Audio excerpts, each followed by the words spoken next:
اللہ اللہ اللہ۔ السلام علیکم ورحمۃ اللہ وبرکاتہ۔ امید کرتا ہوں آپ سب خیریت سے ہوں گے۔ میں ہوں آپ کا میزبان محمد عبدی اختاری۔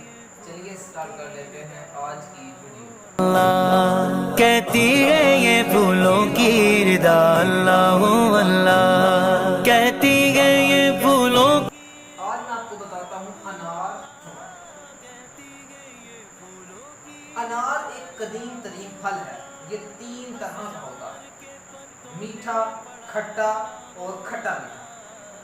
تینوں کی تاثیر مختلف ہے۔ یہ نہیں ہے کہ تینوں کی تاثیر سیم ہو، لیکن تینوں کی تاثیر مختلف ہے۔ شیریں انار گرم، ترش انار ٹھنڈا اور کھٹا میٹھا انار تاثیر کے اعتبار سے متوسط ہوتا ہے۔ آپ یہ سن کر حیران ہو رہے ہیں، انار کا ذکر قرآن مجید میں بھی آیا ہے۔ کیا آپ کو یہ پتا ہے کہ ارشاد باری تعالی ہے جس کا ترجمہ ہے، یہ پارہ نمبر 27 سورہ الرحمن آیت نمبر 68، جس کا ترجمہ ہے کنز الایمان، ان میں میوے اور کھجوریں اور انار ہیں۔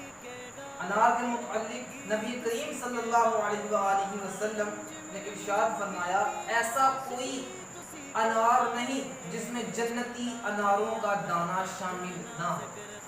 انار کے کچھ فوائد ملاحظہ کر لیجئے۔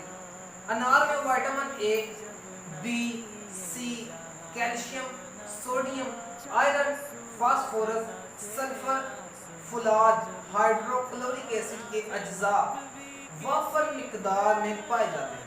معدہ، جگر، سینہ کو تقویت دیتا اور خون کی کمی دور کر کے صاف خون پیدا کرتا ہے۔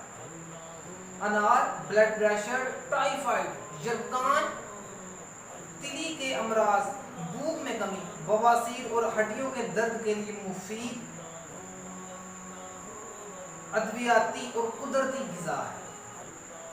انار کا استعمال ڈائبٹیز یعنی شوگر کے مریضوں کے لیے فائدہ مند ہے۔ دل و دماغ کو فرحت اور تازگی فراہم کرتا ہے، چہرے کی رنگت میں نکھار پیدا کرتا ہے، قوت بصارت یعنی نظر کو تیز کرتا ہے، نزلہ، کھانسی، دمہ میں بھی فائدہ مند ہے، نیز پھیپھڑوں سے بلغم نکال کر انہیں طاقت دیتا ہے۔ انار پیشاب آور ہوتا ہے، لہذا پیشاب اور مثانے کی بیماریوں میں اس کا استعمال کارآمد ہے۔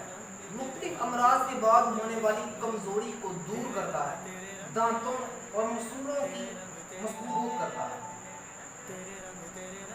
اس کے بعد پودینے کے فوائد اگلی ویڈیو میں جانیں گے۔ اپنا خیال رکھیے گا، مجھے دعاؤں میں یاد رکھیے گا۔ السلام علیکم ورحمۃ اللہ وبرکاتہ۔ رنگ رنگ تیرے رنگ رنگ تیرے رنگ